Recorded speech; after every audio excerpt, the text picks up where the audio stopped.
DD Kisan সলনি হৈছে ভাৰতৰ গৌৰৱ।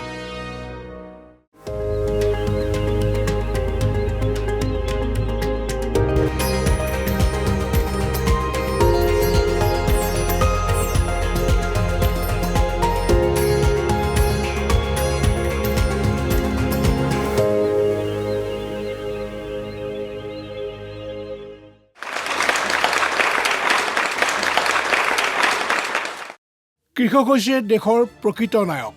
তেওঁ প্ৰতিদিনে ৰাতিপুৱা পথাৰলৈ গৈ নিজৰ আশা আৰু সপোন ৰোপণ কৰে আৰু মোৰ আৰু আপোনাৰ বাবে স্বাৰ্থহীনভাৱে কাম কৰে। নমস্কাৰ, আপুনি চাই আছে কৃষি চৌপাল, কৃষি মন্ত্ৰালয় আৰু DD কিষাণৰ যৌথ উপস্থাপন। মই আপোনালোকৰ হোষ্ট ঘনশ্যাম উপাধ্যায়। এই প্ৰগ্ৰেমত আমাৰ মিটিং এতিয়া নিয়মীয়া হৈ পৰিছে আৰু আপুনি জানে যে এই অনুষ্ঠানত আমি খেতি, কৃষি, বীজ, আশা, সপোন, সফলতা, সংগ্ৰাম, উৎকৃষ্টতা, উৎসাহ, উত্তেজনা আৰু আশা আৰু কঠোৰ পৰিশ্ৰমৰ অন্যান্য সংগমৰ কথা কওঁ, যাৰ অৰ্থ হৈছে আমি আপোনাৰ আৰু মোৰ কথা কওঁ। আৰু এই সকলোবোৰ কথা ক'বলৈ আজি আমি বিহাৰৰ ৰাজধানী পাটনাত উপস্থিত হৈছোহি। গতিকে আজি আমি ভাৰতীয় কৃষি গৱেষণা পৰিষদৰ ইষ্টাৰ্ণ ৰিচাৰ্চ কেম্পাছত উপস্থিত হৈছোঁ আৰু আজি আমি ৰবি শস্যৰ উৎপাদন, উন্নতি আৰু কীট পতংগৰ নিয়ন্ত্ৰণৰ বিষয়ে আলোচনা কৰিম। আৰু আজি এই সকলোবোৰ কথা এই শ্ব'টোত একান্তভাৱে ঘটিব। গতিকে পৰৱৰ্তী 50-ৰ পৰা 55 মিনিট কেৱল আমাৰ বাবে সংৰক্ষিত ৰাখক। মই সদায় কওঁ যে ইয়াত যি আছে সেয়া আন ক'তো পোৱা নাযায়। আমাৰ শ্ব'টোৰ পৰম্পৰা যে আমি এই শ্ব'টো এটা ৰিপৰ্টৰ সৈতে আৰম্ভ কৰোঁ, যাৰ জৰিয়তে আপুনি সকলোবোৰ চাব আৰু বুজি পাব পাৰে। তাৰপিছত অতি বিশেষজ্ঞৰ এটা বিশেষ পেনেলে প্ৰতিটো প্ৰগ্ৰেমত আমাৰ লগত যোগদান কৰে আৰু আমি আপোনালোকে সন্মুখীন হোৱা সমস্যাৰ সমাধান বিচাৰিবলৈ চেষ্টা কৰোঁ। গতিকে ৰিম'টটো কিছু সময়ৰ কাৰণে আঁতৰাই ৰাখক আৰু আমাৰ কাষলৈ আহক, কাৰণ আপোনাৰ নিজৰ শ্ব'টো আৰম্ভ হৈছে, যাৰ নাম হৈছে কৃষি চৌপাল, আৰু ই আৰম্ভ হ'ব আপোনাৰ হাত চাপৰিৰ গৰ্জনৰ দ্বাৰা।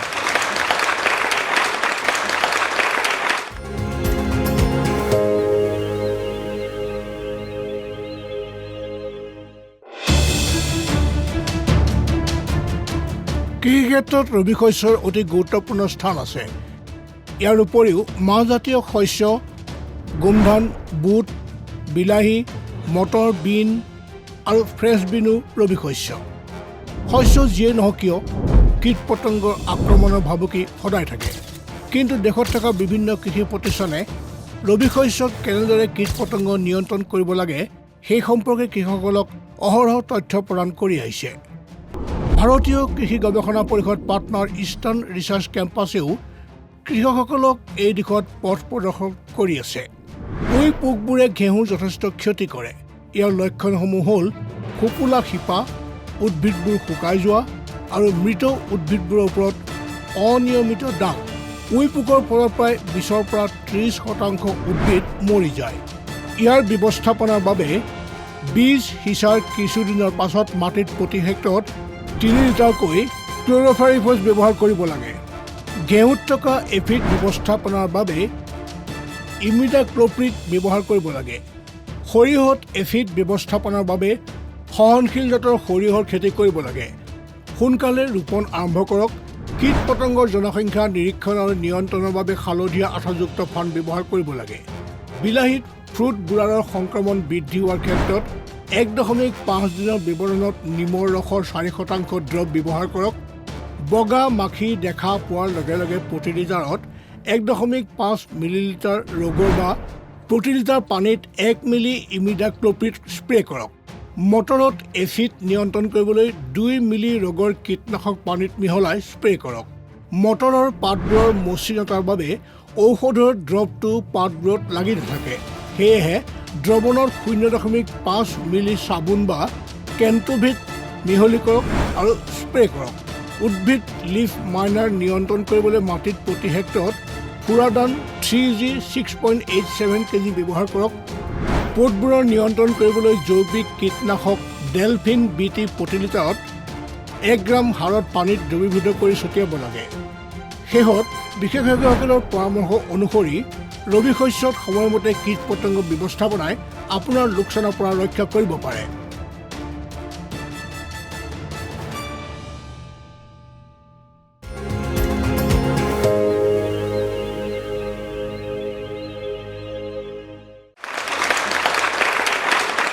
আমি আপোনাক ৰিপৰ্টটো দেখুৱাই দিলোঁ আৰু ৰিপৰ্ট দেখাৰ পিছত নিশ্চয় অনুমান কৰিলে যে আজি আমি ৰবি শস্যৰ উন্নত উৎপাদন প্ৰযুক্তিৰ লগতে কীট পতংগ নিয়ন্ত্ৰণৰ কথাও ক'ম। 2কে চিনি পোৱাটো আপোনালোকৰ কাৰণে অতি প্ৰয়োজনীয়। আৰু এই প্ৰথম ছেশ্যনত কিছু বিশেষ অতিথি আমাৰ লগত আছে, যিয়ে এই বিষয়টো অলপ আগুৱাই লৈ যাব। মোৰ সৈতে আছে ভাৰতীয় কৃষি গৱেষণা পৰিষদৰ পাৰ্টনাৰ ইষ্টাৰ্ণ এগ্ৰিকালচাৰ ৰিচাৰ্চ কমপ্লেক্সৰ সঞ্চালক ডক্টৰ অনুপ দাস। ছাৰ, চৌধুৰীলৈ আপোনাক স্বাগতম। ডক্টৰ অৰবিন্দ কুমাৰ চৌধুৰীয়ে মোৰ লগত যোগ দিছে। তেওঁ পাৰ্টনাৰ ICAR RCEI উদ্ভিদ প্ৰজনন বিভাগৰ প্ৰধান বিজ্ঞানী। ডক্টৰ অৰবিন্দ, স্বাগতম ছাৰ। ডক্টৰ ৰাকেশ কুমাৰো এই আলোচনাৰ অংশ, যি এজন জ্যেষ্ঠ বিজ্ঞানী, কৃষি বিজ্ঞান ICAR RCEI partner. Doctor Rakesh, আপোনাকো স্বাগতম জনাইছোঁ। এতিয়া আমি চিনাকি পাব শেষ কৰি আহক কিছু তথ্য শ্বেয়াৰ কৰি কেইটামান প্ৰশ্ন সোধোঁ। প্ৰথমে আপোনাৰ ওচৰলৈ আহিব খুজিছোঁ ডক্টৰ অনুপ ছাৰ। ভাৰতৰ পূব অঞ্চলত প্ৰধানকৈ খেতি কৰা ৰবি শস্য কোনবোৰ, আৰু যদি সেইবোৰৰ গুৰুত্ব বুজিবলৈ চেষ্টা কৰোঁ তেন্তে আপোনাৰ মতে সেইবোৰ কিমান গুৰুত্বপূৰ্ণ? ধন্যবাদ আপোনাৰ প্ৰশ্নৰ বাবে। প্ৰথম কথা, ভাৰতৰ পূব অঞ্চলত আপোনালোকৰ সকলো ৰবি শস্যৰ বাবে এই অঞ্চলটো অতি গুৰুত্বপূৰ্ণ। বিশেষকৈ ঘেঁহু, তৈলবীজ, মাহ, গোমধান আৰু শাক পাচলিৰ বাবে। আৰু আমাৰ সাৰসমূহে এই দেশৰ খাদ্য সুৰক্ষাৰ ক্ষেত্ৰত অতি গুৰুত্বপূৰ্ণ ভূমিকা পালন কৰি আহিছে। আমাৰ দেশৰ ঘেঁহুৰ উৎপাদনৰ কমেও 40% আৰু দেশৰ শাক পাচলি উৎপাদনৰ 50% এই পূব অঞ্চলৰ পৰা আহে। আৰু ৰবি শাক পাচলিৰ ভিতৰত বিশেষকৈ আলু, বন্ধাকবি আৰু ফুলকবি গুৰুত্বপূৰ্ণ। ইয়াৰ কাৰণে দেশৰ মাহৰ উৎপাদনৰ অন্ততঃ 1/4 আমাৰ পূব ভাৰতৰ পৰা আহে। আৰু যদি আমি বিহাৰৰ কথা কওঁ তেন্তে বিহাৰত প্ৰায় 4.5 লাখ হেক্টৰত মাহ উৎপাদন হয় আৰু তাৰ ভিতৰত প্ৰায় 50% ৰাবি দাইল। গতিকে বিহাৰত প্ৰায় 1,01,000 হেক্টৰ মাটিত মাহ খেতি কৰা হয় আৰু ইয়াৰ বেছিভাগেই সৰিয়হৰ খেতি। গতিকে যেতিয়া আমি এই সকলোবোৰ ৰবি শস্যৰ কথা কওঁ তেতিয়া এইবোৰ কৃষকৰ জীৱিকাৰ বাবে আৰু ইয়াৰ পুষ্টিকৰ মূল্যৰ বাবে অতি গুৰুত্বপূৰ্ণ। হয়, এতিয়া আমাৰ দৰ্শকৰ ওচৰলৈ যাওঁ। অজয় ডাঙৰীয়া আমাৰ লগত যোগ দিছে। ডক্টৰ অজয় ডাঙৰীয়া, অনুগ্ৰহ কৰি আপোনাৰ প্ৰশ্নটো সোধক। আমাৰ প্ৰধান শস্য হৈছে ধান আৰু ঘেঁহু। আমি জানিব বিচাৰোঁ যে ধান আৰু ঘেঁহু খেতিৰ পৰা কেনেকৈ অধিক উৎপাদন কৰিব পাৰি। ধন্যবাদ আপোনাৰ প্ৰশ্নৰ বাবে। আমি সকলোৱে জনামতে প্ৰতিজন কৃষকে নহয়, কিন্তু আমি বেছিভাগ কৃষকে দীৰ্ঘম্যাদী জাতৰ ধান ৰোপণ কৰোঁ। গতিকে আমি যেতিয়া দীৰ্ঘম্যাদী ধানৰ জাত ৰোপণ কৰোঁ তেতিয়া কি হয় যে যেতিয়া আমি অৱশেষত ঘেঁহু খেতি কৰিবলৈ লওঁ তেতিয়া পলম হয়। ইয়াৰ বীজ সিঁচাৰ বাবে পলম হয়। ইয়াৰ অন্যতম কাৰণ এয়া। দ্বিতীয়তে, ঘেঁহু সিঁচাৰ পিছত আৰু গ্ৰীষ্মকাল ওচৰ চাপি অহাৰ পিছত পানী আৰু জলসিঞ্চনৰ সঠিক ব্যৱস্থাৰ অভাৱৰ বাবে, বিশেষকৈ মাৰ্চ মাহত যেতিয়া উষ্ণতা বৃদ্ধি পায়, এই সময়ত এফালে পানীৰ নাটনি হয় আৰু আনফালে উষ্ণতা বৃদ্ধি পায়। গতিকে তাৰ বাবে আমাৰ উৎপাদন, এই ধানৰ উৎপাদন আৰু ঘেঁহুৰ খেতি কমি যায়। আমি উন্নত কৌশল গ্ৰহণ কৰা উচিত। উদাহৰণস্বৰূপে আমি এতিয়া জলবায়ু সহনশীল জাতৰ বিষয়ে কথা পাতোঁ। ঘেঁহুৰ বহু জাত আছে। আমাৰ নিজৰ ৰাজ্যৰ সেই জাতবোৰৰ ভিতৰত এটা আছে যাৰ নাম হৈছে সংঘপ্ৰিয়া, যিটো হ্ৰস্বম্যাদী জাত আৰু খৰাং সহনশীল।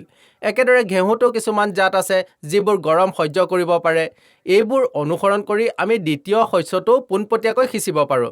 আৰু প্ৰথমটো চপোৱাৰ পিছত যদি আমি চেল' প্ল'ৱিং কৰি ঘেঁহু সিঁচি দিওঁ আৰু তাৰ লগত যদি আমি চপোৱাৰ পিছত শস্যৰ আৱৰ্জনা, নৰা আদিৰ পৰিচালনা আৰু প্ৰক্ৰমণ কৰোঁ, গতিকে ধান আৰু ঘেঁহুৰ খেতিৰ পিছত যদি আমি সেউজীয়া বুটৰ খেতিৰ বাবে যাওঁ তেনেহ'লে এই একেটা প্ৰক্ৰিয়া অনুসৰণ কৰি আমি এই ব্যৱস্থাৰ উৎপাদনশীলতা 20-30% বৃদ্ধি কৰিব পাৰোঁ।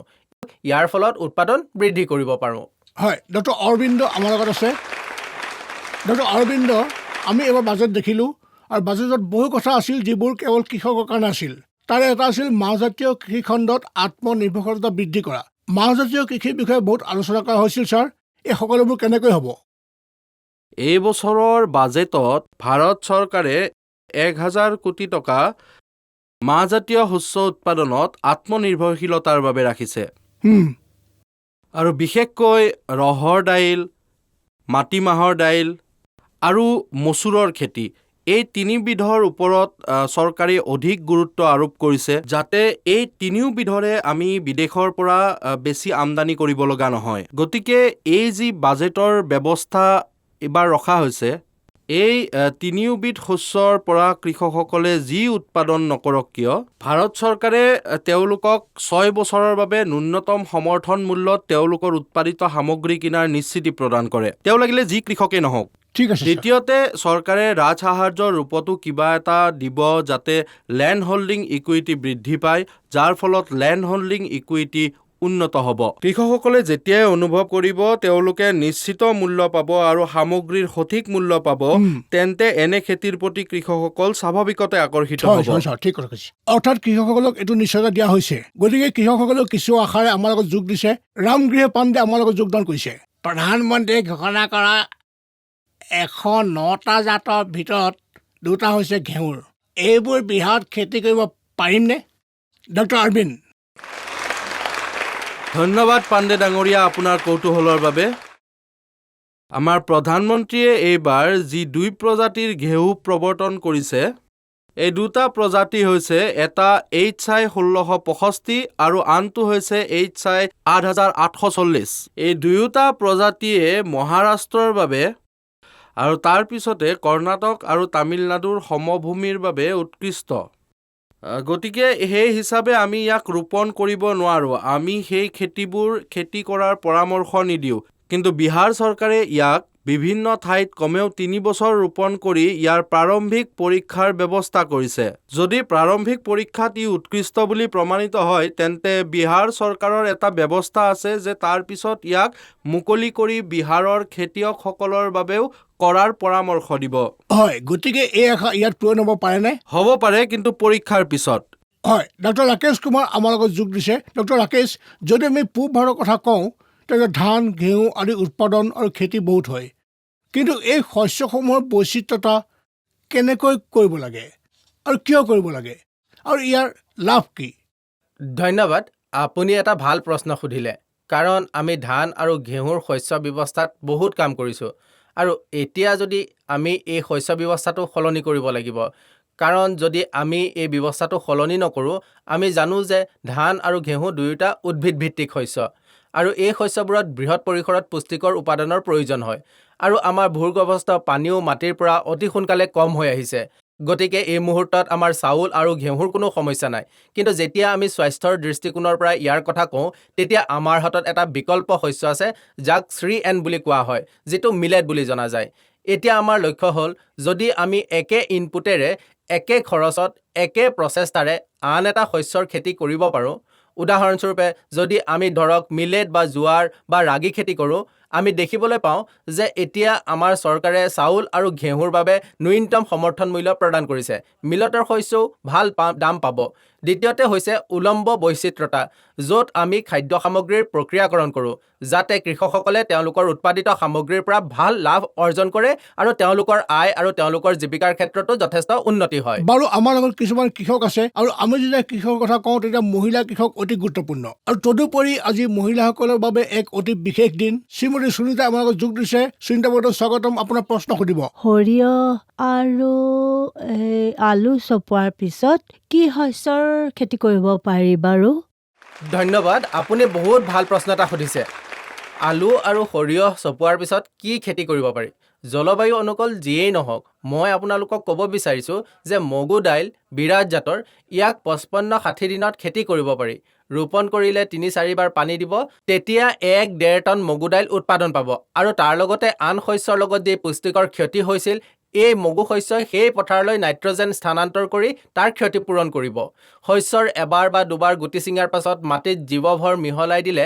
আমাৰ মাটি সজীৱ হৈ উঠে আৰু আমি বছৰ ধৰি পৰ্যাপ্ত উৎপাদন পাব পাৰোঁ আপোনাৰ বাবে দ্বিতীয় এটা বিকল্প আছে যদি আপুনি অধিক ধন ঘটিব বিচাৰে যিহেতু আমি এতিয়া মাৰ্কেটিঙৰ জগতখনত বাস কৰিছোঁ এতিয়া আমাৰ হাতত বেবীকৰ্ণ আছে বেবীকৰ্ণৰ খেতিৰ বাবে এই সময় অতি উপযুক্ত আৰু এতিয়া আমাৰ হাতত এইবোৰৰ বহুত ভাল জাত আছে যেনে HM4 খেতি আৰম্ভ কৰাৰ 60-65 দিনত চপাব পাৰি আৰু বেবীকৰ্ণৰ বজাৰ মূল্য চাওক 1 কিলোগ্ৰাম বেবীকৰ্ণৰ দাম আপোনাৰ 200-250 টকা ই পেৰি আৰবান এলেকাৰ আমাৰ কৃষকৰ আয় উন্নত কৰাত অতি সহায়ক হ'ব হয় গতিকে ডাক্তৰ ৰাকেশে উল্লেখ কৰা ধৰণে বহু বিকল্প গ্ৰহণ কৰিব পাৰি এতিয়া ডক্টৰ অনুপ আপোনাৰ ওচৰলৈ আহিব বিচাৰিছে ছাৰ এই এক মাটিত এক শস্য বিষয়টো বহুত ডাঙৰ সমস্যা এই সমস্যাটো কেনেকৈ সমাধান কৰিব পাৰি তাৰ ওপৰত আপুনি আলোকপাত কৰিব বুলি মই নিশ্চিত কিন্তু মই জানিব বিচাৰিম কোনবোৰ ৰবি শস্য ইয়াৰ বাবে উপযুক্ত বা উপযোগী এক মাটিত এক শস্য বিষয় হ'ল সেই ভূমি য'ত বৰষুণৰ সহায়ত খেতি কৰা হয় আৰু ধান খেতিৰ পিছত খেতিপথাৰ খালী হৈ থাকে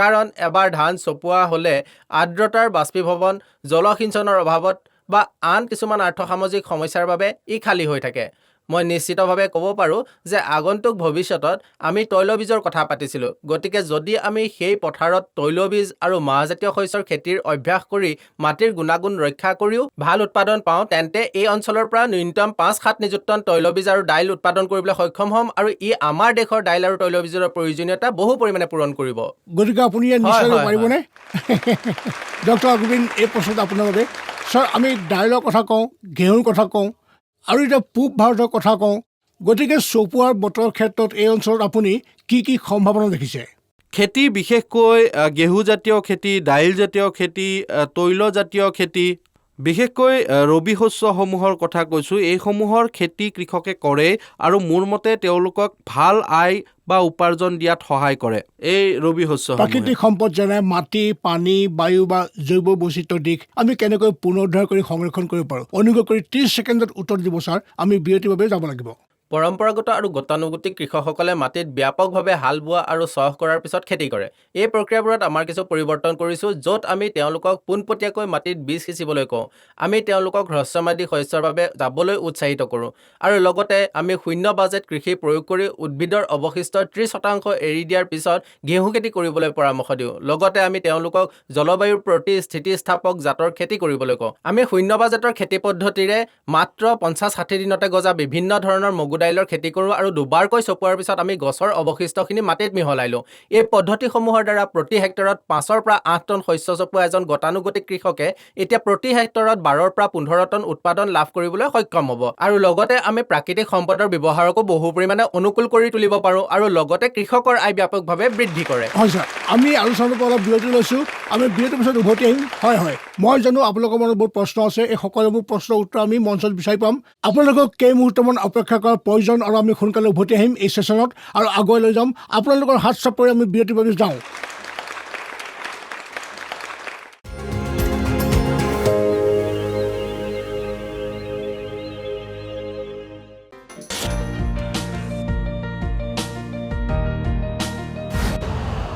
यूरिया का स्वदेशी उत्पादन 70 लाख टन बढ़ाने के लिए 6 उर्वरक संयंत्रों का उद्धार किया जा रहा है FCIL के गोरखपुर सिंदरी तलचर और रामागुंडम संयंत्र HFCL की बरौनी इकाई और BVFCL की नामरू फोर्थ सोने पर सुहागा ये है कि देश में अब बनेगा सिर्फ नीम लेपित यूरिया क्योंकि इससे होगा किसानों का फायदा ही फायदा अनाज का उत्पादन 10% तक बढ़ेगा बढ़ेगी 10 से 15% नाइट्रोजन क्षमता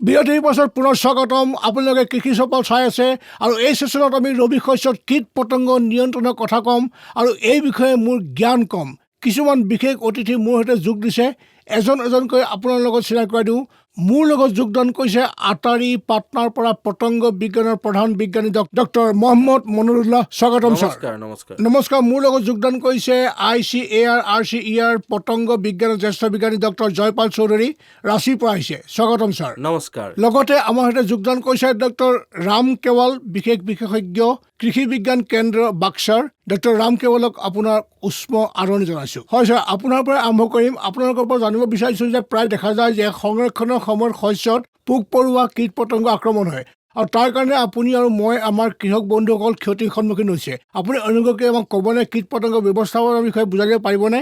কেতিয়াবা এনেকুৱা কিছুমান কীট পতংগ থাকে যিসমূহ পোনে পোনে আপোনাৰ গুদাম বা আপোনাৰ ভঁৰালত গৈ প্ৰৱেশ কৰে। কিছুমান পৰিবহণৰ সময়ত আপোনাৰ শস্যৰ লগত আহি যায়। আৰু কিছুমান পোক পতংগ এনেকুৱা থাকে যি আপোনাৰ ভঁৰালত মজুত থকা পুৰণি শস্যৰ পৰাই পুনৰ তাত আহি যায়। গতিকে ইয়াৰ বাবে আটাইতকৈ জৰুৰী হৈছে যে আপুনি আপোনাৰ শস্যখিনি ঠিকভাৱে চপাই পৰিষ্কাৰ কৰাৰ পিছত ৰ'দত শুকুৱাই ল'ব লাগে। শস্যত মাত্ৰ 10-12% আৰ্দ্ৰতা থকাটো অতি গুৰুত্বপূৰ্ণ। গতিকে এইটো এটা অতি গুৰুত্বপূৰ্ণ আৰু মূল পদ্ধতি। দ্বিতীয়তে আপুনি আপোনাৰ শস্য সংৰক্ষণৰ বাবে সদায় নতুন বেগ ব্যৱহাৰ কৰিব লাগে।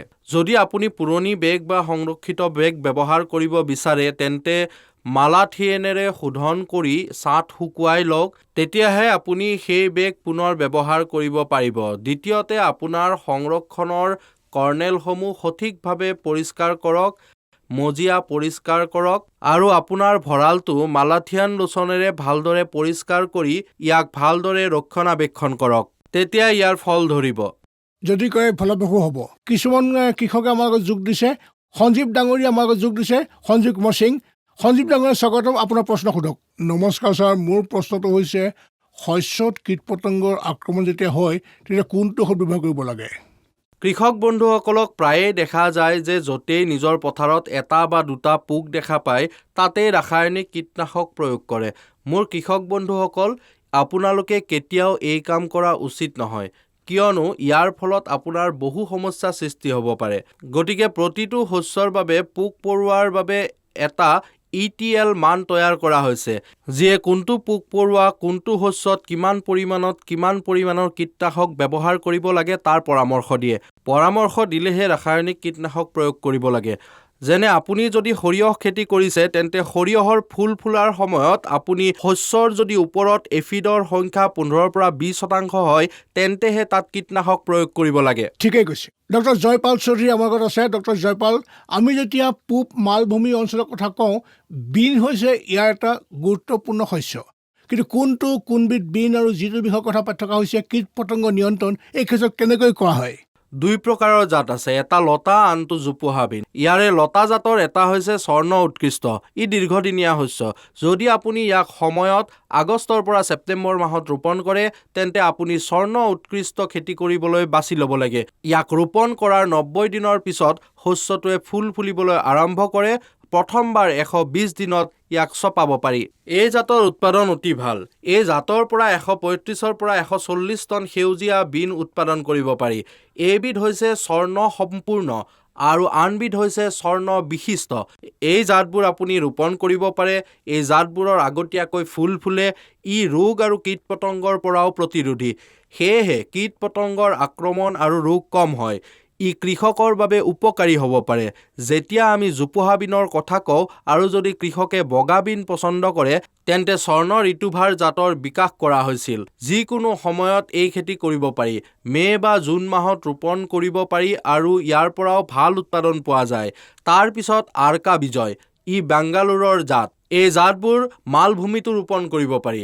আৰু এতিয়া এই শস্যবোৰত থকা কীট পতংগবোৰৰ বিষয়ে যদি আমি নিৰাপদ সময়ত জুলাই আৰু আগষ্ট মাহত ৰোপণ কৰোঁ তেন্তে হয়তো ইয়াৰুইক নামৰ কীট পতংগবোৰৰ আক্ৰমণ হ'ব পাৰে।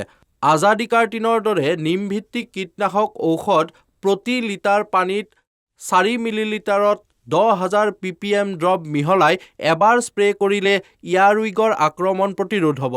প্ৰথম শস্যত পোত বৰাৰ সংক্ৰমণ বেছি হ'ব, তেতিয়া নিয়ন্ত্ৰণ কৰিবলৈ ফ্লুবেণ্ডিয়ামাইড 39.35% SC ফৰ্মুলেশ্যন প্ৰতি লিটাৰ পানীত 0.4 মিলিলিটাৰ দ্ৰৱণেৰে এটা ড্ৰপ স্প্ৰে কৰিব পাৰে। ঠিক আছে। কিছুমান কৃষকে যোগ দিছে। নীলমে আমাক যোগ দিছে। নীলম বাইদেউ, শ্ৰোতালৈ স্বাগতম, আপোনাৰ প্ৰশ্ন সোধক। মোৰ প্ৰশ্ন এইটোৱে ছাৰ, আমি বুট আৰু ৰহৰ দাইলৰ খেতি কৰোঁ, কিন্তু পদ গঠনৰ সময়ত পোক পৰুৱাৰ আক্ৰমণ ঘটে। ইয়াৰ বাবে কিছু প্ৰতিকাৰৰ পৰামৰ্শ দিব। গুটি খোৱা পোক পৰুৱাৰ আক্ৰমণ বুট বুট আৰু ৰহৰ দাইল শস্যত পোৱা যায়। এই পোকবোৰ সৰ্বভোজী, অৰ্থাৎ এই শস্যবোৰৰ বাহিৰেও ইয়াক বিলাহী, জলকীয়া আৰু অন্য প্ৰতিটো শস্যত দেখা যায়। এই কীটবিধৰ বৈজ্ঞানিক নাম হৈছে হেলিকপাৰভা আৰ্মিগেৰা। ইয়াক প্ৰতিৰোধ কৰিবলৈ প্ৰথমে কীটনাশক 30 পৰা 35% ফুল ফুলিলে আৰু গুটিবোৰ গঠন হ'বলৈ আৰম্ভ কৰিলে ছটিয়াব লাগে। আমি কীটনাশক স্প্ৰে কৰিব লাগিব। অনুগ্ৰহ কৰি মনত ৰাখিব যে আপুনি কীটনাশকৰ প্ৰথমটো স্প্ৰে নিৰ্ধাৰিত পদ্ধতিৰে কৰিব লাগিব। ইয়াৰ বাবে এটা নিৰ্দিষ্ট জৈৱিক ঘাঁহনিনাশক আছে, যিটো হৈছে HANPV 250 LE। প্ৰতি হেক্টৰত এইটো স্প্ৰে কৰক। যদি HANPV উপলব্ধ নহয় তেন্তে BT পাউডাৰ উপলব্ধ। প্ৰতি একৰত 400 গ্ৰাম BT পাউডাৰ স্প্ৰে কৰিব লাগে। এই স্প্ৰেটো 30% গুটি গঠন হ'লে কৰিব লাগে। সেইটোৱে হৈছে স্প্ৰেৰ বাবে আদৰ্শ সময়। পিছলৈ যদি এই পতংগৰ আক্ৰমণ বেছি হয় তেতিয়া আমি ৰাসায়নিক কীটনাশক প্ৰয়োগ কৰা উচিত। ৰাসায়নিক কীটনাশকৰ অধীনত যদি গুটিবোৰ আক্ৰমণ বেছি হয় তেন্তে লেম্বা চাইহেলথ্ৰিন প্ৰয়োগ কৰিব পাৰে। প্ৰতি লিটাৰ পানীত 1.5 মিলিলিটাৰ মিহলাই বুট আৰু ৰহৰ দাইলত স্প্ৰে কৰিলে পোক পৰুৱাৰ পৰা পৰিত্ৰাণ পোৱা যায়। হয়, এতিয়া ডক্টৰ ৰাম কেৱল ছাৰ, আমি আপোনাৰ কথা শুনিম।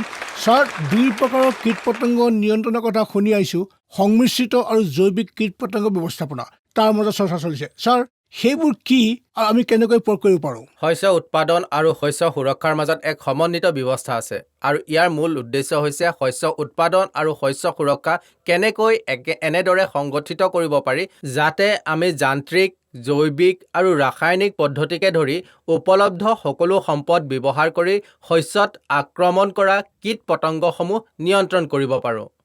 এনেদৰে যাতে ই অৰ্থনৈতিকভাৱে সস্তা, সামাজিকভাৱে গ্ৰহণযোগ্য আৰু পৰিৱেশৰ দৃষ্টিকোণৰ পৰা নিৰাপদ হয়।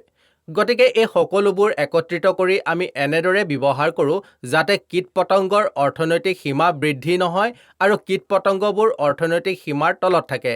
কাৰণ কীট পতংগবোৰ আমাৰ পথাৰত থকাটো গুৰুত্বপূৰ্ণ, কিয়নো সেইবোৰো আমাৰ পৰিৱেশৰ এটা অংশ। আমি সেইবোৰ নাইকিয়া কৰিব নোৱাৰোঁ আৰু আমি সেইবোৰ নাইকিয়া কৰিব নিবিচাৰোঁ, কিন্তু এইবোৰৰ সংখ্যা ইমান বৃদ্ধি হোৱা উচিত নহয় যে আমি অৰ্থনৈতিক ক্ষতিৰ সন্মুখীন হওঁ। দ্বিতীয়তে, আপুনি জৈৱিক ব্যৱস্থাপনাৰ কথা সুধিলে। জৈৱিক কীট পতংগৰ ব্যৱস্থাপনাৰ অধীনত আমি ৰাসায়নিক কীটনাশক ব্যৱহাৰ নকৰোঁ। মাটিত, প্ৰকৃতিত বহুতো পৰজীৱী আছে। ইয়াত আমাৰ বন্ধুত্বপূৰ্ণ ভেঁকুৰ, বেক্টেৰিয়া, ভাইৰাছ, নেমাটোড আছে। আমি এই ক্ষতিকাৰক পোকবোৰ নিয়ন্ত্ৰণ কৰিবলৈ এই সকলোবোৰ ব্যৱহাৰ কৰোঁ। আমি এইবোৰক অৰ্গেনিক পেষ্ট মেনেজমেণ্ট বুলি কওঁ। এই পদ্ধতিৰ অধীনত আমাৰ ভেঁকুৰৰ ফালৰ পৰা মেটাৰেজিয়াম এনিছপ্লি আছে, বেক্টেৰিয়াৰ পৰা BT পাউডাৰ আছে। আমি ইয়াক নেমাটোডৰ বাবে প্ৰয়োগ কৰিব পাৰোঁ আৰু ভাইৰাছৰ অধীনত আমি HNVৰ সুবিধা ল'ব পাৰোঁ। ইয়াৰ ফলত পৰিৱেশৰ কোনো ক্ষতি নহয় আৰু ই বন্ধুত্বপূৰ্ণ জীৱকো সুৰক্ষা দিয়ে। হয়, মই প্ৰশ্ন সুধিলোঁ, কিন্তু আমাৰ বন্ধুসকল আছে। শৈলেন্দ্ৰ ডাঙৰীয়া আমাৰ লগত যোগ দিছে। শৈলেন্দ্ৰৰ শ্ব'টোলৈ স্বাগতম। আপোনাৰ প্ৰশ্ন সোধক। নমস্কাৰ মহাশয়, মোৰ শস্য যেনে গেহু, বুট, আলুত নিগনিৰ উপদ্ৰৱ বাঢ়িছে। ইয়াৰ এটা প্ৰতিকাৰ দিয়ক। আমি যেতিয়াই নিগনি পাওঁ তেতিয়া প্ৰথম দিনাই গৈ সেই ফুটাবোৰ বন্ধ কৰি দিওঁ। দ্বিতীয় দিনা আমি যি কৰিব লাগে সেয়া হ'ল যে য'তেই গাঁত আছে তাতেই আমি লিনচিড বা ঘেঁহুৰ শস্য ৰাখিব লাগে, আৰু তাৰ দ্বাৰা আমি জানিব পাৰিম যে নিগনিয়ে খাব নে নাখাব। কাৰণ প্ৰথম দিনাই বিষাক্ত শস্য ৰাখিলে সিহঁতে নাখাব। সেয়ে আমি বিহীন শস্য 2 দিন ৰাখোঁ যাতে নিগনিবোৰে খাব পাৰে। তৃতীয় দিনা লিনচিড বা ঘেঁহুৰ শস্যতেই লগত আপুনি জিংক ফছফাইড 98% আৰু 2% জিংক ফছফাইড মিহলাই লওক, আৰু লগতে মিশ্ৰণটোত অলপ সৰিয়হ তেল দি দিয়ক। এতিয়া এই মিশ্ৰণটো আপুনি পথাৰত য'ত য'ত গাঁত আছে তাত থৈ দিব, আৰু নিগনিয়ে বিষাক্ত খাদ্য খাই লগে লগে মৃত্যুবৰণ কৰিব। ডক্টৰ মনিৰুল্লাহ, যেতিয়া আমি বিহাৰৰ ৰবি শস্যৰ কথা কওঁ তেতিয়া গোমধান অতি গুৰুত্বপূৰ্ণ। গোমধানৰ খেতিত কীট পতংগৰ ব্যৱস্থাৰ বিষয়ে আমাৰ দৰ্শকক ক'ব পাৰিবনে? খাৰিফ শস্যতকৈ ৰবি শস্যত পোক পৰুৱাৰ আক্ৰমণ কম। ফল আৰ্মি ৱৰ্ম, যিটো স্পডপ্টেৰা ফাৰ্গিপেডা, ইয়াক জনপ্ৰিয়ভাৱে ফল আৰ্মি ৱৰ্ম বুলি জনা যায়। আজিকালি বিহাৰত বহুলভাৱে দেখা গৈছে ফল আৰ্মি ৱৰ্মৰ আক্ৰমণ।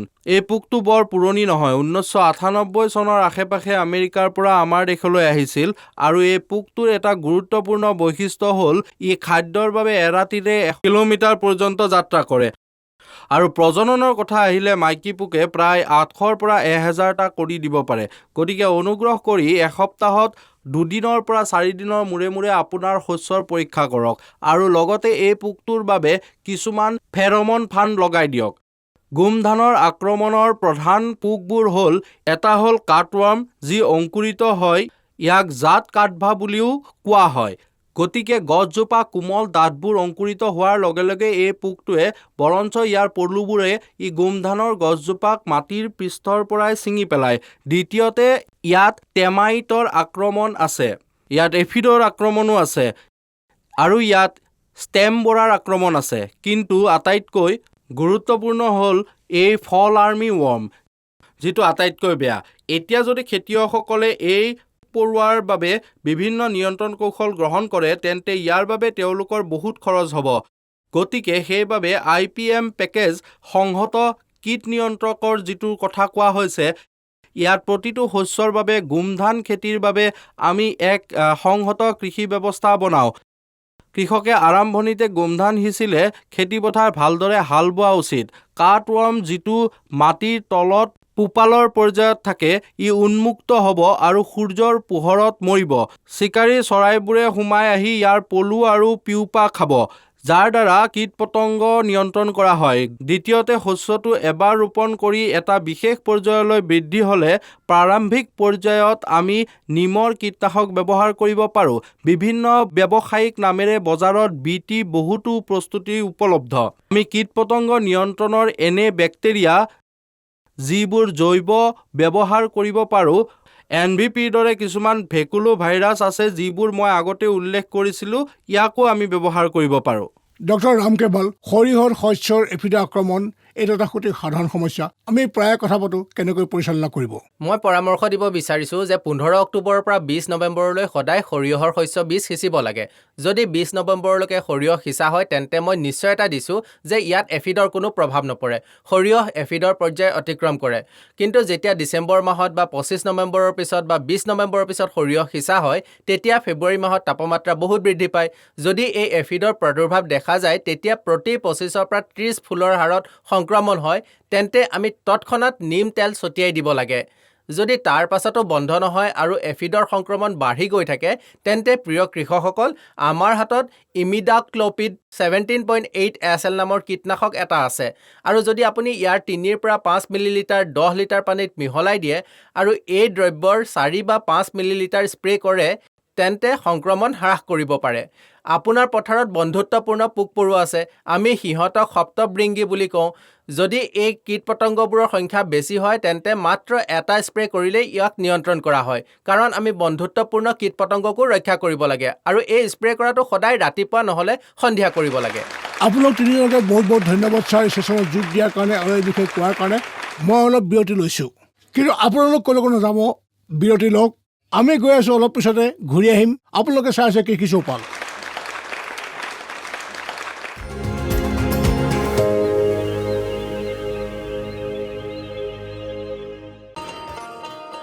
किसान भाइयों गांठ बांध लो, गांठ बांध लो, बहुत बहुत है काम की, समृद्धि के पैगाम की।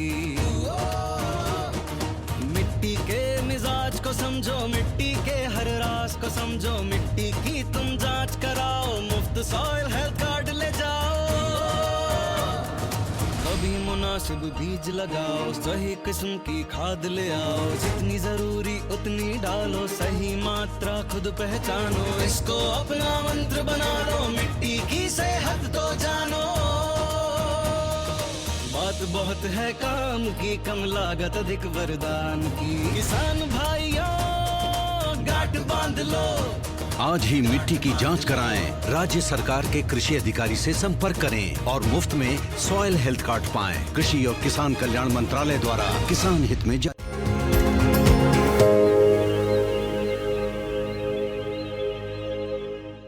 বিৰতিৰ পাছত স্বাগতম শ্ব'পাল চাই আছে আপোনালোকে। আমি কৃষি শ্ব'পালৰ মঞ্চত উপনীত হৈছোঁ। এই ছেশ্যন চোৱাটো আপোনালোকৰ কাৰণে অতি প্ৰয়োজনীয়, কাৰণ এই ছেশ্যনৰ বিষয় হৈছে ৰবি শস্যত ৰোগ আৰু কীট পতংগৰ নিয়ন্ত্ৰণ। আৰু এই বিষয়ত মোৰ সৈতে যোগদান কৰা কেইগৰাকীমান বিশেষ অতিথি চিনাকি কৰাই দিওঁ আহক। ডক্টৰ সঞ্জীৱ কুমাৰ মোৰ লগত আছে।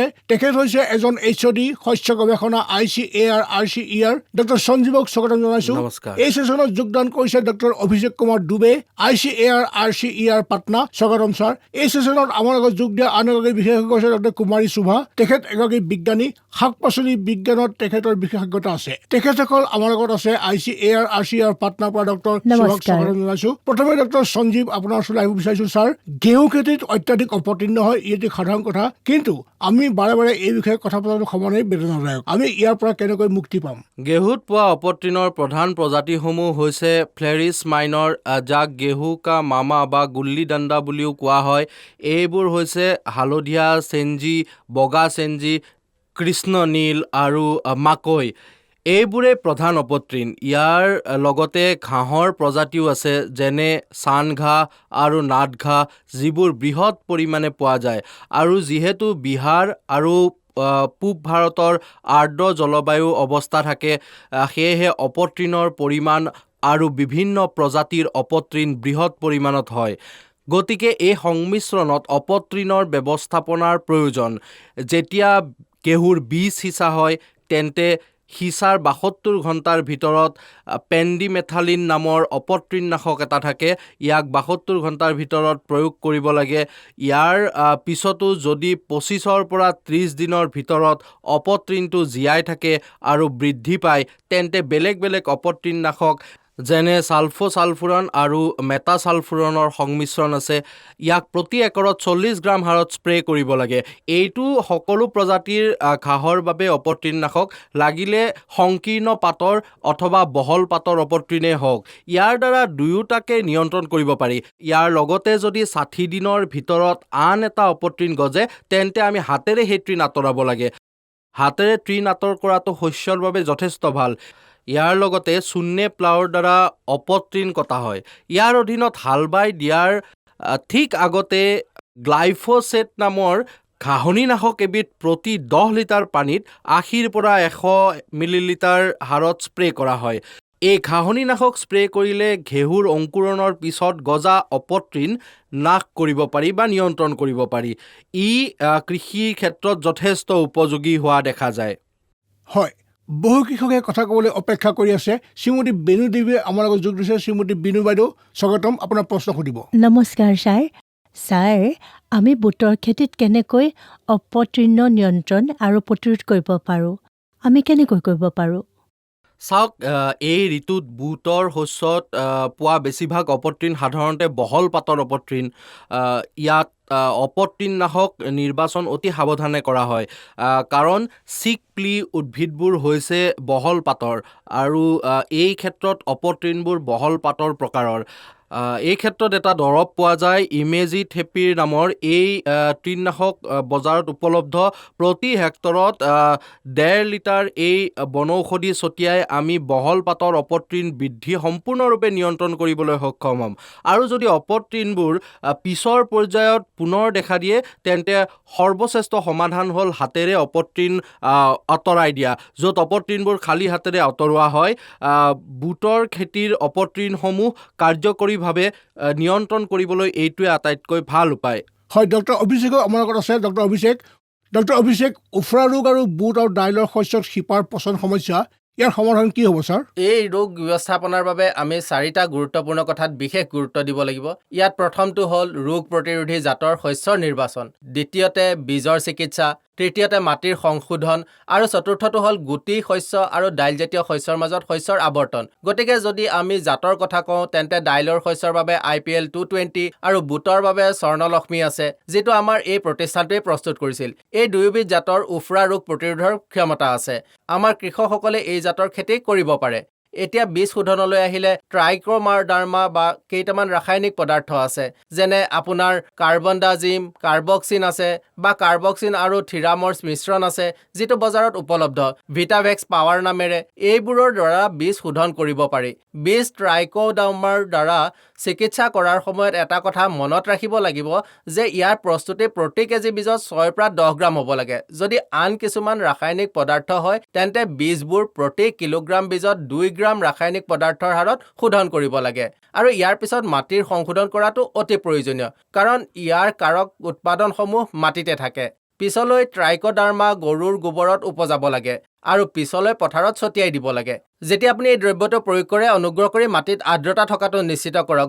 আপুনি এই 4টা কাম কৰিলে এই ৰোগত আক্ৰান্ত হোৱাৰ সম্ভাৱনা কম হ'ব, আৰু যদি নকৰে তেনেহ'লে এই ৰোগৰ দ্বাৰা আক্ৰান্ত হয়, যিটো ব্যৱস্থাপনা অধিক কঠিন হয়। হয়, আমাৰ কৃষকসকলে আমাক যোগ দিছে। ৰাজেন্দ্ৰ ডাঙৰীয়া আমাৰ লগত যোগ দিছে। ছাৰ, আপোনাৰ প্ৰশ্ন সোধক। বিশেষসকলক কি সুধিব বিচাৰে? মহাশয়, মই আপোনাৰ পৰা জানিব বিচাৰোঁ যে শস্যত বিভিন্ন ৰোগৰ পৰা ৰক্ষা পাবলৈ ৰাসায়নিকৰ বাহিৰে আৰু কি কি পদ্ধতি ব্যৱহাৰ কৰিব পাৰি? ইয়াৰ বাবে বহু উপায় আছে। প্ৰথমটো হ'ল আপুনি জলবায়ু প্ৰতিৰোধী জাত ৰোপণ কৰিব লাগে, যাৰ ৰোগ প্ৰতিৰোধ ক্ষমতা আছে।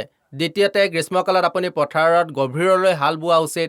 এনে কৰিলে মাটিত পৰি থকা ৰোগ সৃষ্টিকাৰী জীৱাণুবোৰ ওপৰলৈ ভাগলৈ আহিব, ইহঁতৰ প্ৰভাৱ কমি যাব। উদ্ভিদ বিজ্ঞানো বহুত আছে। আপুনি নিম তেলো ব্যৱহাৰ কৰিব পাৰে, যিটোৱে বহুত সহায় কৰে। কিছুমান জৈৱিক উপাদানো আছে, যেনে জৈৱিক সেউজীয়া মেনিয়ৰ, বায়'চাৰ ইত্যাদি, আৰু ইয়াক মাটিত প্ৰয়োগ কৰিলে অণুজীৱৰ সংখ্যা হ্ৰাস পাব আৰু ৰোগ কমি যাব। আমি ৰাসায়নিক কীটনাশক কেৱল শেষ বিকল্প হিচাপেহে ব্যৱহাৰ কৰিবলৈ বাছি লোৱা উচিত। ডক্টৰ সুভাষ, সেউজীয়া মটৰৰ খেতি আৰু চূৰ্ণিল আচিতা ৰোগ আৰু শিপা পচাৰ সমস্যা, আমি ইয়াক কেনেকৈ সংশোধন কৰিব পাৰোঁ আৰু লগতে ইয়াক কেনেকৈ আমি পৰিচালনা কৰিব পাৰোঁ? আপুনি দেখিছে যে দিনক দিনে উষ্ণতা বৃদ্ধি পাইছে আৰু এই সময়ত সেউজীয়া মটৰৰ গছতো গুটি গঠন হয়। আৰু হিন্দী ভাষাত চৰ্নিল আচিতা বুলি কোৱা পাউডাৰী মাইল্ড্যুৰ ৰোগ এই সময়ত সেউজীয়া মটৰৰ শস্যত আটাইতকৈ বেছি হোৱা ৰোগ। গতিকে আমাৰ ইয়াত থকা আমাৰ কৃষক বন্ধুসকলক অনুৰোধ কৰিম যে যদি আপোনাৰ পিছৰ বছৰ সেউজীয়া মটৰৰ খেতিবোৰ পাউডাৰী মাইল্ড্যুৰ ৰোগৰ দ্বাৰা আক্ৰান্ত হয়, তেন্তে আপোনাৰ পথাৰত সেউজীয়া মটৰ ৰোপণ নকৰিব, কাৰণ পুনৰ ৰোপণ কৰিলে ই ৰোগৰ কাৰণকাৰী কাৰক সহজেই বংশ বৃদ্ধি কৰি আপোনাৰ শস্য ধ্বংস কৰিব পাৰে। গতিকে সেই শস্য চলিত বছৰত শস্য আৱৰ্তনৰ অধীনত ৰোপণ নকৰিব। দ্বিতীয়তে, আপুনি বীজটোৰ চিকিৎসা কৰিব পাৰে, যেনে যদি আপুনি বীজটো ট্ৰাইকোডাৰ্মাৰে চিকিৎসা কৰে। যদি আপুনি প্ৰতি কেজি বীজত 4 গ্ৰামকৈ চিকিৎসা কৰে, তেন্তে এই ৰোগৰ সম্ভাৱনা কমি যাব। যদি আপোনাৰ পথাৰখন ইতিমধ্যে পাউডাৰী মাইল্ড্যুৰ দ্বাৰা প্ৰভাৱিত হৈছে, তেন্তে ইয়াৰ দ্বাৰা আপুনি ছালফাৰ ডাষ্ট ব্যৱহাৰ কৰিব পাৰে।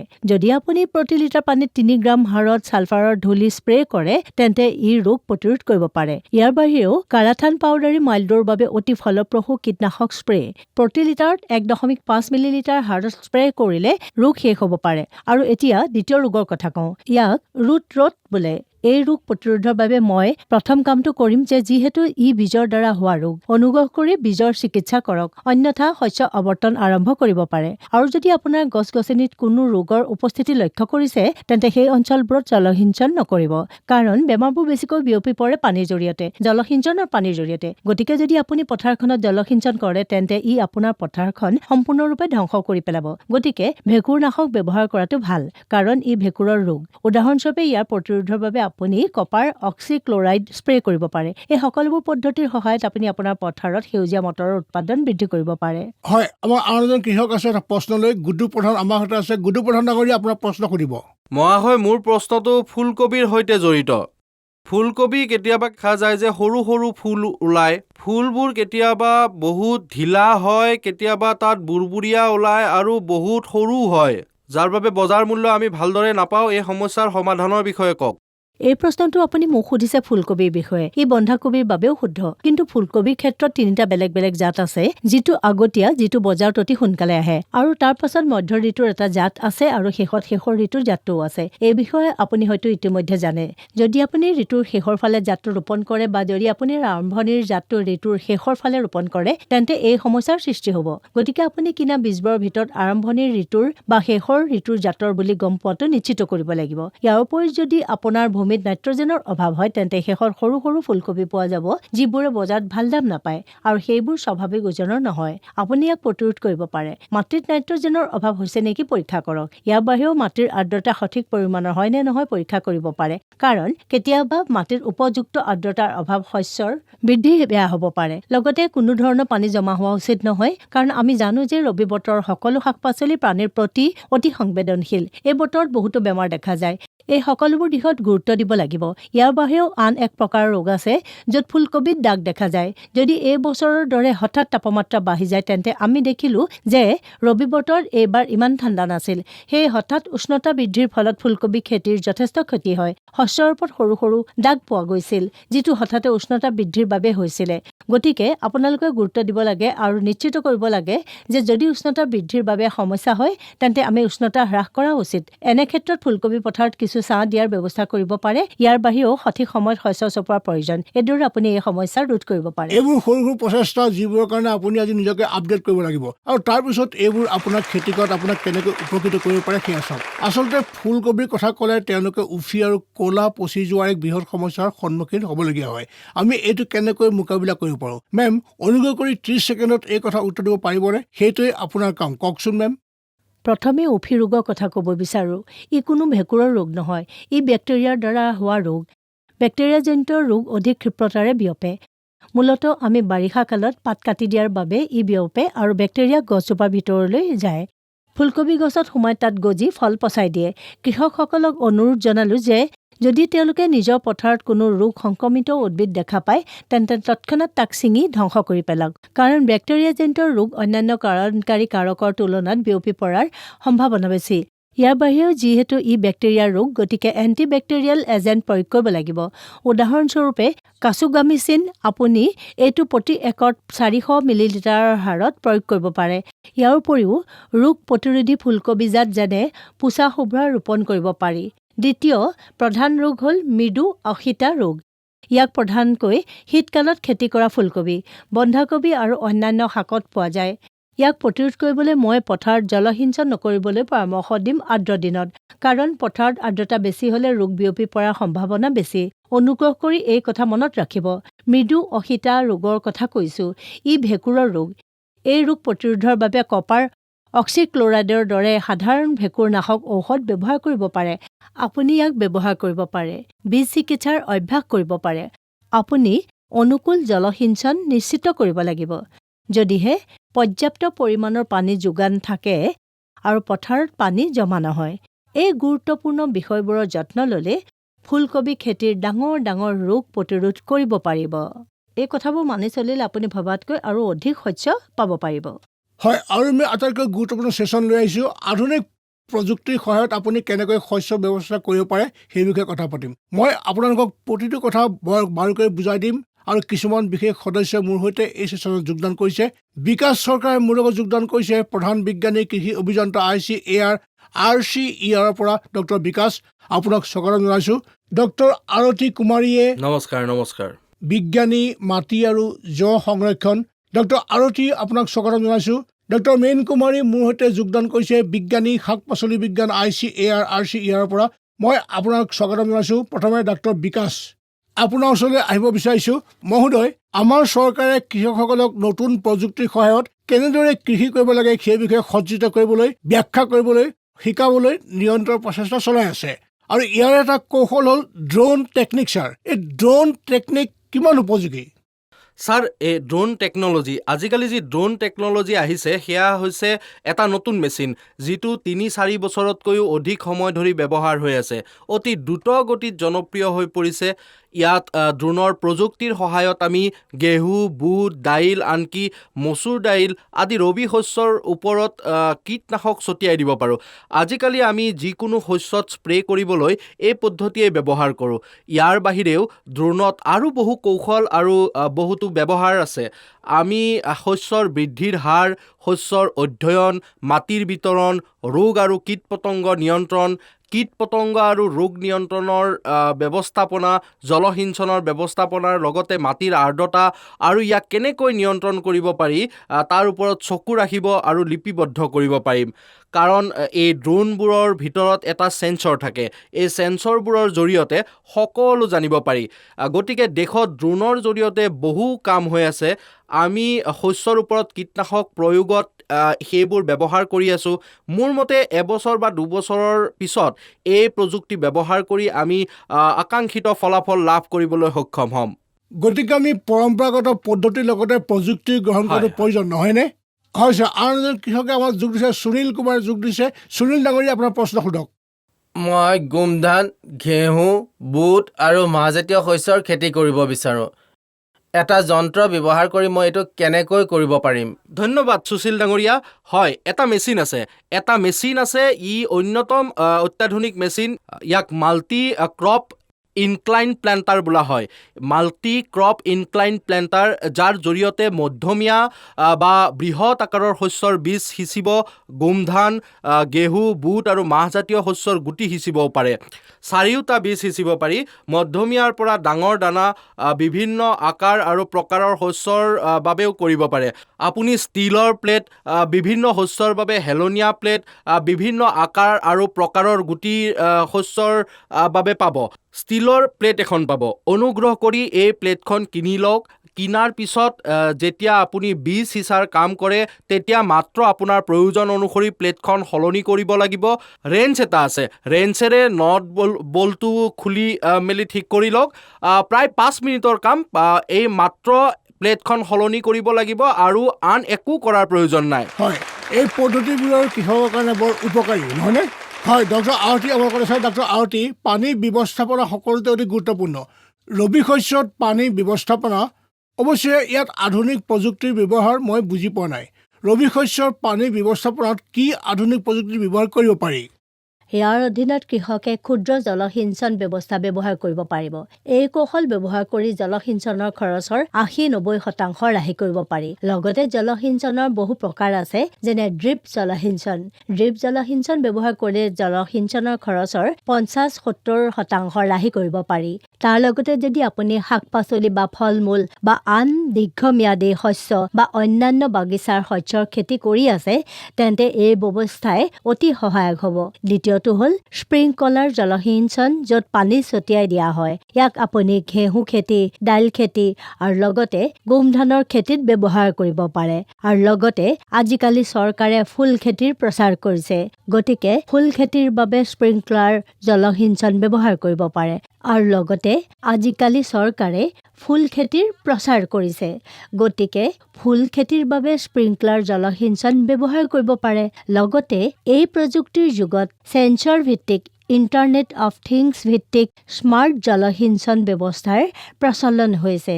কৃষকে ইয়াক ব্যৱহাৰ কৰি নিজৰ সময় আৰু লগতে শ্ৰম ৰাহি কৰিবও পাৰে।